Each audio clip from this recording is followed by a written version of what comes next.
चिकित्सा के फील्ड के अंदर काफी साल से हो सेवा कर रहा है और एक बड़ो नाम चिकित्सा के अंदर थारो है। राजनीति माना के पीछे क्या कारण है? लगातार भारतीय जनता पार्टी के उम्मीदवार हारते आ रहे हैं और दूसरी तरफ क्या एक ही परिवार का जो यहाँ पे कब्जा हो रखा है, जो क्या है कि हर बार चुनाव में आते हैं, अपने परिवार के जो बंधे हुए वोट हैं उन वोटों के सहारे चुनाव जीत जाते हैं, परंतु इस विधानसभा के विकास के लिए उन्होंने आज तक कोई ऐसा कार्य किया नहीं जिसको वो आके उंगलियों पे भी गिना सके। बीजेपी की अगर हम बात करें कंपेयर टू कांग्रेस तो एक अंदर काफी सारे उम्मीदवार हैं। क्या वजह थाने अलग है कि टिकट है थाने मिलेगा? भारतीय जनता पार्टी में चाहे कितनी भी कमियां होंगी, परंतु एक सबसे बड़ी बात है कि वो राष्ट्रहित को सर्वोपरि रखती है। जिला के अंदर थाने क्या लगा है कि कुछ है कि चीज़ें ही जगह की कमियां लगातार रूप से चल रही, चुनाव आ रहे हैं जा रहे हैं, लेकिन विकास जो है वो इन मामला के अंदर कम हो रहा है। समस्या क्या आती है कि हमारे जनप्रतिनिधि जो पहले के रहे हैं वो उदासीन रहे हैं जनता की समस्याओं के प्रति। यहाँ पर एक ऐसे आदमी का आने की जरूरत है जो जमीन से जुड़ा हुआ हो, संघर्ष करके वो अपने जो इस मुकाम तक पहुंचा हो, ताकि उसको पता हो कि जनता की मुसीबतें क्या हैं, जनता की समस्याएं क्या हैं और एक जीवन जीने का संघर्ष क्या होता है। राणा जी नमस्कार, मैं अरुण थे, देख रहे हो जलको झुंझुनू और फिलहाल अपने साथ में मौजूद ही झुंझुनू का चिकित्सा से जुड़ी हुई बहुत बड़ी हस्ती और साथ में अगर मैं बात करूं तो प्राइवेट हॉस्पिटल एसोसिएशन का जगह प्रदेशाध्यक्ष ही मैं बात कर रही हूँ कमल चंद जी सैनी की। और जब उपचुनाव झुंझुनू के अंदर आए, पूरे राजस्थान के अंदर 7 सीटें जब उपचुनाव होगा और झुंझुनू के अंदर भी सर उपचुनाव होगा, तो जय उपचुनाव की बात चालू हुई है तारो जो नाम है वो दोबारा से एक बार खसका की सुर्खियां मानो शुरू हुआ है, क्योंकि लोगों का मानना है कि एक ऐसा कोई कैंडिडेट भी आना चाहिए उथे भी कड़े मार्केट में आया हुआ है कि इच्छुक हो चुनाव लड़ने का। सबसे पहले तो हमारे चैनल को बहुत बहुत स्वागत है। धन्यवाद अरुण जी, आज आपके माध्यम से जनता से जुड़ने का अवसर मुझे प्राप्त हो रहा है, इसके लिए आपको बहुत बहुत धन्यवाद। देखो मारो आने को कारण रहे क्योंकि ऑब्वियसली बात है कि प्रदेशाध्यक्ष थे हो और कोरोना के अंदर काफी सारा शानदार काम जगह हर दौरा कराया गया है। तो तुमने बताओ कि प्राइवेट एसोसिएशन को प्रदेशाध्यक्ष बनाया गया के भी के पीछे कारण दिया भी के बाद में चुनाव के ऊपर भी आऊंगा। पिछली जो कांग्रेस सरकार थी वो चिकित्सा पैसे के लिए एक बहुत ही काला बिल कह सकते हैं, राइट टू हेल्थ एक्ट लेके आई थी, जिसमें कि चिकित्सक और चिकित्सा कर्मियों के अधिकारों का हनन हो रहा था। तो उस एक्ट के खिलाफ हमने एक राज्य स्तरीय आंदोलन किया था, जो कम से कम 14-15 दिन चला था। पूरे राज्य के चिकित्सकों को सड़कों पर आना पड़ा और एक बहुत ही संघर्ष के बाद हमें उसमें जीत हासिल हुई थी। उस आंदोलन को मैंने लीड किया था और उस आंदोलन में जो संघर्ष किया और जो सब चिकित्सकों को एकत्र करके हमने सरकार को मात दी और सरकार के जो लाए हुए बिल को हमने जो है वो निरस्त करवाया और सभी प्राइवेट हॉस्पिटल को उस जो आरटीएच एक्ट के कुशासन से हमने मुक्त करवाया। तो उसके बाद राज्य के चिकित्सकों को लगा कि हाँ नेतृत्व क्षमता है, तो उस नेतृत्व क्षमता का सम्मान करते हुए उन्होंने मुझे ये पद, चुनाव हुए थे उस चुनाव में जो है मैं इस पद पर जो है निर्वाचित हुआ। सर नेतृत्व की क्षमता है, ऑब्वियसली बात है भैया, वजह कि लोकसभा का जब चुनाव आया तो फिर टाइम भी बहुत से लोगों की इच्छा है कि टिकट है कमल चंद जी मिलनी चाहिए और दोबारा जब उपचुनाव की स्थिति झुंझुनू के अंदर पैदा हुई है फिर से वो नाम मार्केट के अंदर लागू है। भैया वजह है कि मैं थार तक चाल के आया हूँ पूछने के लिए कि लोग तो चाहे कि कमल चंद जी टिकट मिले और वे चुनाव लड़ी, लेकिन कमल चंद जी चीज के लिए लेने की तैयारी है। जनता के साथ साथ कहीं ना कहीं पार्टी भी चाहती है कि मेरे जैसा कोई उम्मीदवार है वो पार्टी को मिले, तो कुछ आप पार्टी के इशारे मान लीजिए, कुछ जनता के इशारे मान लीजिए। तो देखिए, जब जिस पार्टी से जुड़ा हुआ हूँ उस पार्टी के लोग अगर कह रहे हैं और जनता है वो भी कह रही है, तो उन सबका सम्मान तो करना ही चाहिए। पार्टी चाहे और जनता चाहे तो वहाँ भी फील्ड के अंदर रास्ता। एक सवाल सर मेरा ये भी रहो कि ये फील्ड के अंदर थे, चिकित्सा के फील्ड के अंदर काफी साल से हो सेवा कर रहा है और एक बड़ो नाम चिकित्सा के अंदर थारो है। राजनीति माना के पीछे क्या कारण है? देखो, हालांकि राजनीति भी एक जनसेवा का ही रूप है। वो जनसेवा मैं पहले भी पिछले 10-12 साल से झुंझुनू हेडक्वार्टर पे कर ही रहा हूँ, परंतु ये काम करते करते हुए भी क्या है कि मुझे बहुत सारे लोगों से ऐसे मिलना होता है और उनकी जो फीलिंग्स है उनसे मैं रोज़ रूबरू होता हूँ। तो लगता है कि पिछले 4 चुनाव हो गए यहाँ पे लगातार भारतीय जनता पार्टी के उम्मीदवार हारते आ रहे हैं, चाहे वो गुटबाजी के कारण माने, चाहे एक दूसरे की खींचतान के कारण माने, और दूसरी तरफ क्या एक ही परिवार का जो यहाँ पे कब्जा हो रखा है, जो क्या है कि हर बार चुनाव में आते हैं, अपने परिवार के जो बंधे हुए वोट हैं उन वोटों के सहारे चुनाव जीत जाते हैं, परंतु इस विधानसभा के विकास के लिए उन्होंने आज तक कोई ऐसा कार्य किया नहीं जिसको वो आके उंगलियों पे भी गिना सके। तो उस स्थिति में इस झुंझुनू विधानसभा की राजनीति को उस परिवार से मुक्त करवाने के लिए, और फिर दूसरा भाजपा के अंदर जो गुटबाजी है वो हो सकता है कि जो पहले से जो उम्मीदवार आते रहे हैं, अब उनका ईगो कहीं कहीं पे क्लेश कर रहा है, या उनकी राजनीतिक महत्वाकांक्षा इतनी ज़्यादा है कि वो किसी दूसरे उम्मीदवार को देखना नहीं चाहते, तो बार बार क्या है कि निर्दलीय के रूप में खड़े हो रहे हैं। तो इन सब चीज़ों को देखते हुए लगता है कि हो सकता है कि अगर पार्टी मुझ पर विश्वास करे तो उन सबको मैं मना पाऊं पार्टी के हित में, और इस विधानसभा के हित में उन सबको मैं एक जाजम पर एकत्रित कर पाऊं। और बन गई ईगो की वजह से पार्टी भी चीज को नुकसान नहीं हुआ है। सर एक सवाल था मैं ये भी लेना चाहूंगा कि अंदर की बीजेपी की अगर बात करा कंपेयर टू कांग्रेस, तो एक अंदर काफी सारे उम्मीदवार हैं। कांग्रेस के अंदर फिर भी उम्मीदवार बहुत कम है, बीजेपी के अंदर बहुत सारे उम्मीदवार हैं। के वजह थाने अलग है कि टिकट है थाने मिलेगी? देखो, यही तो भारतीय जनता पार्टी के जो अंदर, पार्टी के अंदर जो लोकतंत्र है उसकी खूबसूरती है कि यहाँ पे हर एक आम कार्यकर्ता भी ये सोच सकता है कि मुझे भी टिकट मिल सकती है। वहीं अगर आप कांग्रेस में देखें तो कोई आदमी ये सोचने की, दिमाग में लाने की कल्पना दिमाग में भी नहीं लाता इस चीज़ को कि मैं यहाँ से विधानसभा की टिकट ले सकता हूँ, क्योंकि वर्षों से एक परिवार का कब्जा है। तो न तो कांग्रेस पार्टी किसी और उम्मीदवार के बारे में सोचती है, और न ही वो परिवार किसी दूसरे जो व्यक्ति को पनपने दे रहा है। और अगर पार्टी को मेरे प्रोफेशन, मेरे जो पिछले 10 सालों में की गई जनसेवा से अगर उनको ये आभास होता है कि मैं जनता की उम्मीदों पर खरा उतर पाऊंगा, और चूंकि चिकित्सा सेवा से मैं जुड़ा हुआ हूं, तो समाज के हर हिस्से में मेरी जो है पहचान है। मैं हर लोगों से जुड़ा हुआ हूं, हर समाज के, हर जाति के, हर धर्म के, चाहे गरीब हो, अमीर हो, चाहे आप रेहड़ी पटरी वाले से देखें, या फिर चाहे आप प्रोफेशनल जो लोग हैं, चाहे नौकरी पेशा लोग हैं, हर तबके के लोगों से जुड़ा हुआ हूं। तो हो सकता है कि पार्टी अगर इस जो है मेरे जो बैकग्राउंड को देखे, तो मैं सोचता हूं कि मुझे टिकट मिल सकती है। एक कारण तो बता दियो कि बीजेपी के अंदर असल में लोकतंत्र भी के अंदर है, इतना सारा लोग जगह पे एक आम कार्यकर्ता भी टिकट मांग सका है, या चीज भी के अंदर है। और के मेन कारण है थारा बीजेपी ही ज्वाइन करने के पीछे, बीजेपी से जुड़ने के पीछे और के कारण है? देखो, ये जो चीज़ होती है कि आप किस पार्टी से जुड़ते हो, ये आपकी जो आंतरिक जो भावना होती है, आपके जो खुद की रीति नीति होती है, और सामने वाली पार्टी की जो रीति नीति होती है, वो उनमें जब एक तारतम्य स्थापित होता है, विचारधारा जब एक होती है, तभी आप उस पार्टी को ज्वाइन कर पाते हैं।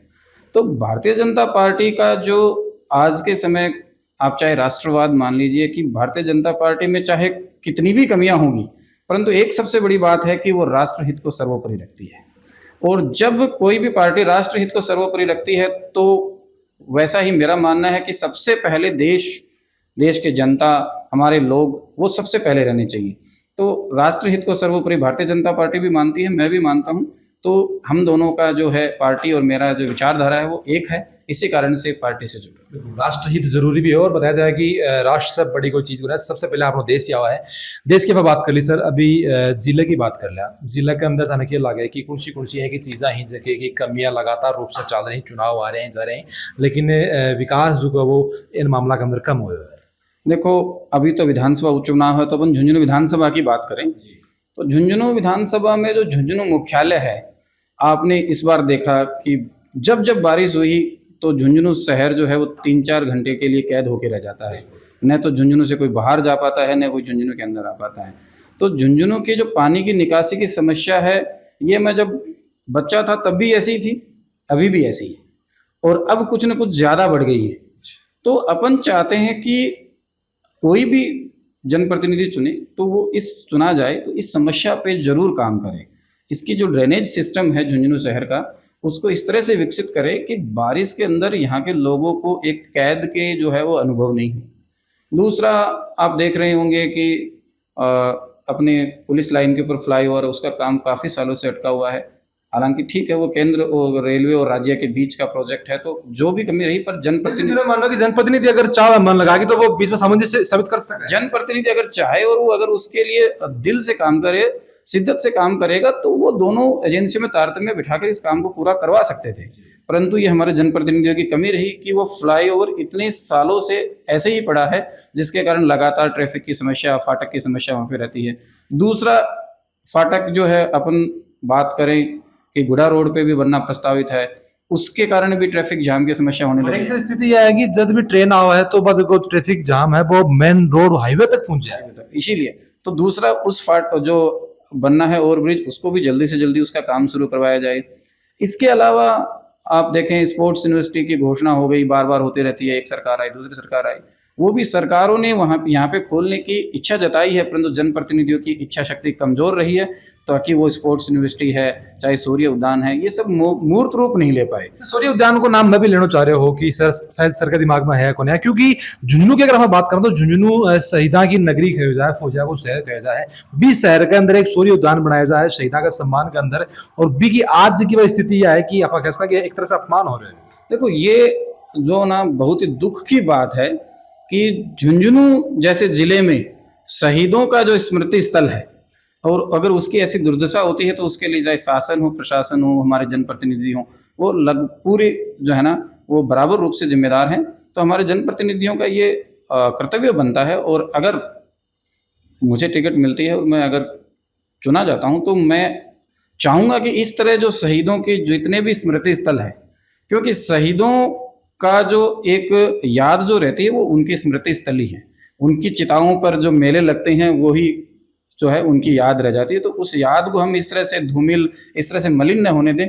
मैं पूरी कोशिश करूंगा कि सूर्य उद्यान और उसके साथ जितने भी शहीदों के स्मारक हैं वो अपनी जो है आभा, अपनी चमक जो है वो कहीं खो न जाएं, और उनका जो स्मृति है वो लोगों की दिमाग में हमेशा चिरस्थायी बनी रहे। सर ये तो थे शहर की मुख्यालय की जो मेन चीजें में गाँव के अंदर भी था लगा कि कोई है कि कोई समस्या है। देखो गाँवों की सबकी अपनी अपनी अलग अलग समस्याएं होती हैं। कोई कॉमन समस्या कॉमन समस्या देखिए कुछ जगहों पर ये स्थिति आ रही है कि पुराने समय में जो गाँव के आसपास जोहड़ थे या सरकारी ज़मीन थी, उस ज़मीन पर लोग जो है वो जानकारी के अभाव में उन्होंने वहाँ पे मकान बना लिए और लगभग वो 3-3 4-4 पीढ़ियों से वहाँ पर बसे हुए हैं। तो मैं ये तो नहीं कहता कि उन्होंने सही किया, देखिए कानून के हिसाब से जो गलत है वो गलत है, परंतु सरकार की जिम्मेदारी होती है कि वो अपने लोगों का किसी भी स्थिति में ख्याल रखे। तो अगर सरकार को लगता है कि वहाँ की ज़मीन जो है वो खाली करवानी है, तो देखिए बहुत सारी सरकार के पास ऐसी ज़मीन होती है जहाँ पर उनका पुनर्वास किया जा सकता है। इतना तो देखो सरकार का और उनके जनप्रतिनिधियों का कर्तव्य बनता है उस कर्तव्य बनाया। और कि मैं यह चीज मान लूं कि अगर कमल चाचा टिकट मिला है और बस जीत की निकले ही तो ये जगह समस्या थे बताइए, इनको ऊपर प्रमुखता से ध्यान दिया। जरूर देखो, आज मैं अपना जो मूल क्षेत्र है, चिकित्सा का क्षेत्र है, उसको छोड़कर अगर मैं राजनीति में आना चाह रहा हूँ तो मेरा उद्देश्य यही है कि जनता की समस्याओं को मैं मुख्य रूप से, अब मैंने जो अभी आपको गिना, इन सब समस्याओं को मैं उचित पटल पर उठाऊं और उनका समाधान करूं। अदरवाइज तो एक जनसेवा का जो एक जनरल कंसेप्ट था वो तो मैं पहले से ही कर रहा हूं। तो मैं अब आके वही काम करना चाहता हूं कि जो मैं चिकित्सक होते हुए नहीं कर पा रहा। तो अगर मैं इन समस्या को नहीं उठाऊंगा तो फिर तो मेरे आने का मतलब ही क्या रह जाता राजनीति में। जरूरी भी मेरा मानना है कि एक वेल एजुकेटेड वेल नॉलेज को आदमी अगर राजनीति के अंदर जागो, क्योंकि राजनीति ना आप समझा कि अंदर जो पढ़ाई लिखाई जरूरी है, मेरा मानना जरूरी है। अगर जरूरी नहीं हुआ तो जनता की आवाज है, मेरे मानना कि शायद विधानसभा लोकसभा के अंदर वो आदमी उठा कौन सके। देखो बहुत बार हमने देखा है, हमारे जो लगातार विधायक चुनते आ रहे हैं, अभी वो सांसद भी बन गए, परंतु मैंने कभी देखा नहीं कि उन्होंने कभी विधानसभा में बोला हो या कभी संसद में बोला हो। एक साकी मैं हमेशा बार बार कह करूँ कि बिना रोए तो माँ भी दूध गुन पिया हुआ है। तो अगर आप अपनी आवाज आप बोलेंगे नहीं तो फिर आप काम क्या है? बस यही समस्या है कि राजस्थान में 200 विधायक हैं, तो आप देखेंगे कि उन 200 विधायक में से काम जो है वो 20 या 25 विधायक अपने क्षेत्र में कर पाते हैं, बाकी विधायकों का क्षेत्र जो है या तो काम हो नहीं पाते या बहुत कम हो पाते हैं। वो कारण यही रहता है कि विधानसभा में अधिकारियों के सामने, मंत्रियों के सामने, मुख्यमंत्री के सामने कौन कितनी प्रमुखता से अपनी आवाज को उठाता है, जनता की आवाज को वहां तक पहुंचाता है। तो जब तक आपका ये जो चैनल है, एक्चुअल में क्या होते हैं, एमएलए हैं या एमपी है, वो जनता और सरकार के बीच के चैनल होते हैं, उनकी आवाजों को वहां तक पहुंचाने का। अब वो चैनल अगर अपना काम जो है वो बखूबी नहीं करेगा तो जनता की आवाज, जनता की समस्याओं के बारे में सरकार को पता नहीं चलेगा और उन समस्याओं का निराकरण नहीं हो पाता।